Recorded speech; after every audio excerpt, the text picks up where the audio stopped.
Vamos aproveitar e chamar os nossos analistas, Gustavo Uribe, Basília Rodrigues e Alexandre Borges. Olha que trio lindo. Toda vez que vocês entram na tela, eu fico orgulhosa. Falo, nossa, que equipe fantástica, gente. Bom, hoje, então, foi de fato oficializado, né, o governo de transição. Ontem, inclusive, o presidente Bolsonaro não estava previsto, recebeu Geraldo Alckmin, o que, enfim, já vale uma análise à parte. Aí tô brincando, fiquem à vontade se vocês quiserem falar ou não. Mas aí hoje já começam, então, essas articulações, inclusive no Congresso, que o principal desafio nesse primeiro momento é, de fato, aprovar a PEC da transição para conseguir viabilizar esses benefícios que foram tão prometidos na campanha do presidente Lula, né, Basília? Bom dia.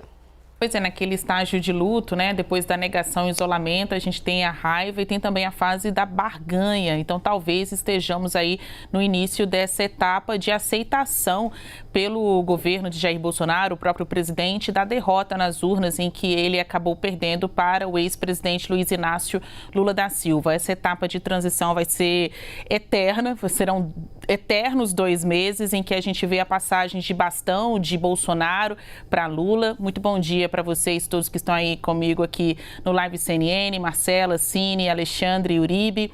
Eu tenho ouvido muitas contas por aqui, sabe? O pessoal quer, então, formar logo essa base aliada que dará sustentação a Lula neste novo governo por 2 motivos. Fazer passar reformas, projetos que sejam importantes sem depender do chamado centrão bolsonarista ou daqueles partidos que deram apoio substancial ao governo de Jair Bolsonaro e, claro, a questão da governabilidade, ter apoio na Câmara e no Senado suficientes para não dormir e acordar com o pesadelo do impeachment, né, que foi vivido pela ex-presidente Dilma Rousseff. Então, entre estas contas, veja que todo repórter vai entrar aqui falando um número diferente, mas a última conta que eu ouvi foi o objetivo de alcançar 312 deputados, gente para Dedéu, e 51 senadores, como evitando que União Brasil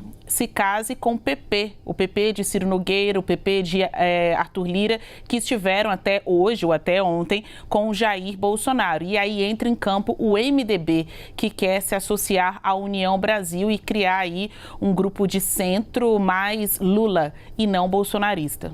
Ô, Uribe, e quem são as pessoas que estão nessa articulação ou quem são os protagonistas nesses partidos que devam ser conquistados pela base de Lula agora para conseguir integrar esse blocão que a Basília falou? Se é que isso vai ser possível. Como diz a Basília Rodrigues, começou a fase da barganha. Inicialmente, bom dia a todos, bom dia Cine, bom dia Marcela, bom dia minha amiga Basília e meu amigo Alexandre. Começou a fase da barganha, agora é o momento de montar aquilo que chamamos de o presidencialismo de coalizão. Muito criticado, o patinho feio da República Brasileira, mas é o que funciona, é o que faz avançar projetos no Congresso Nacional.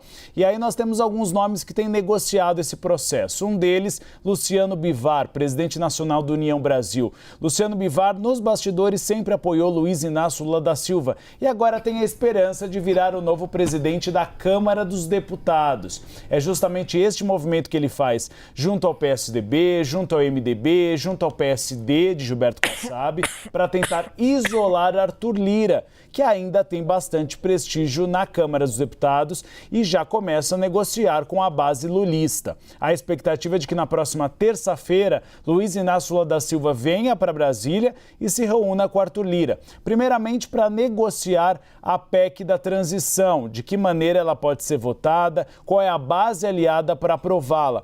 Há um diagnóstico dentro da base aliada do atual governo de que dificilmente você pode ter receios ou rejeição a essa PEC, porque os R$600 era uma promessa de Jair Bolsonaro. Então, se colocar de costas agora para uma proposta que foi uma promessa de Jair Bolsonaro, não faria muita coerência política. Além disso, esses parlamentares eles foram reeleitos, alguns deles, e outros eleitos, com o objetivo de conseguir colocar de pé essa proposta. sobretudo no Nordeste. Por isso que Arthur Lira já começa a fazer essas negociações. Além disso, eu e a Basília Rodrigues trouxemos a informação de ontem que Arthur Lira já deixou claro que se o novo governo quiser, já coloca em votação várias propostas, entre elas aumentar a faixa de isenção da tabela do imposto de renda da pessoa física. Hoje, de R$ 1.900, a proposta que está no Senado Federal é R$ 2.500, mas Lula quer chegar a R$ 5.000. Então, o cartão de visitas Arthur Lira já deu. Tudo para ser reeleito em fevereiro.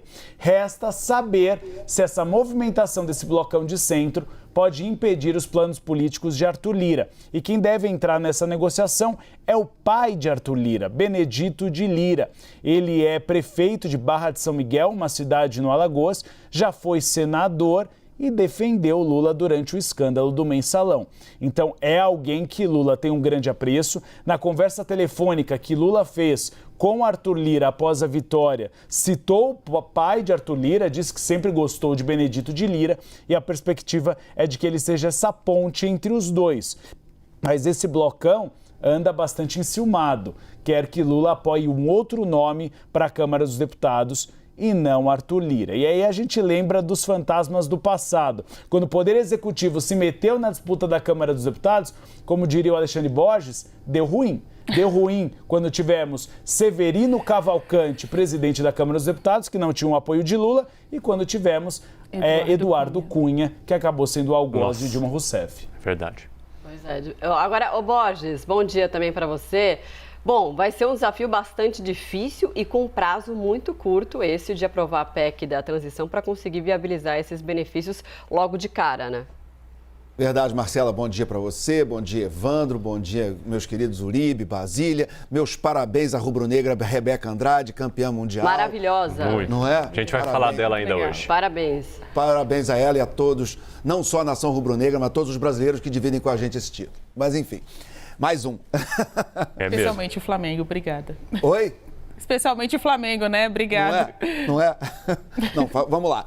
Olha, nós estamos vendo agora que não tem mais nenhuma rodovia obstruída no Brasil, ainda bem, né? Quer dizer, a gente até avisou no começo da semana que essas manifestações não seriam um novo 2013. Teve muito analista aí, vamos dizer, apressado, achando que estava nascendo aí um novo 2013 e já acabou, né? Quer dizer, você viu ali 2 ou 3 dias de uma ala mais radicalizada indo para as ruas, aproveitando que teve feriado para poder se manifestar, mas aí o feriado com chuva também, a pessoa é manifestante, mas também tem limite, né? Aí estava frio, estava chuva, voltou para casa, o próprio líder já negociou salário, casa, enfim, as coisas se acomodaram muito mais rápido do que muita gente imaginava. A gente que está no dia a dia da política não está surpreendido. Está acontecendo o que se imaginava que ia acontecer. Ia ter um pouco ali de ranger de dentes, mas muito rapidamente a coisa se dissipa, porque todo mundo ali tem que olhar para frente e cuidar dos seus próprios objetivos. O próprio Arthur Lira foi o primeiro a reconhecer muito rapidamente a vitória de Lula. Valdemar da Costa Neto, que é um dos homens mais experientes da política brasileira. Isso não é necessariamente um elogio, mas é uma pessoa que claramente conhece como as coisas funcionam em Brasília. Então ele sentou, ele conversou. A própria montagem dessa grande base do PL, esses 99 deputados, muita gente acha que são 99 bolsonaristas. Não são, são 99 valdemaristas. Eles devem lealdade a Valdemar Costa Neto. Foi ele que chamou essas pessoas. Claro que alguns puxadores de voto bolsonaristas foram usados de uma forma muito inteligente por Valdemar para dar toda essa base parlamentar para ele e todo o fundão eleitoral que vem junto. Mas isso não significa que a partir de janeiro de 2023 toda essa base esteja preocupada com ordens de Jair Bolsonaro. E naquele momento, a partir daquele momento, um ex-presidente. Mas estão todos alinhados com o presidente do partido, do PL, e estão aguardando as orientações dele. Bolsonaro está cuidando da própria vida. Acertou com o PL a sua maneira ali de continuar tendo uma renda, ele já começa a se cacifar, que é uma coisa que ele sempre quis, desde 2018, como uma liderança mundial dessa, vamos chamar de, entre aspas, extrema-direita. Você vê que algumas mídias da direita americana já começaram a pautar o bolsonarismo, até de boa fé, né? Eles não conhecem. Eu acho que tem muita gente na imprensa americana que não saberia nem apontar o Brasil no mapa. Então, eles ouvem algumas coisas que são pautadas aí pela direita brasileira e repetem de boa fé. Enfim, e a gente vê isso como uma tentativa bem sucedida de cacifar o bolsonarismo como uma parte desse movimento mundial que tem Matteo Salvini na Itália e agora Giorgia Milano, que tem Marine Le Pen na França, que tem Orbán na Hungria, enfim. Essas pessoas querem se conectar como se fosse um grande movimento mundial. Isso ele está cuidando e provavelmente é o que ele deve continuar cuidando a partir de janeiro.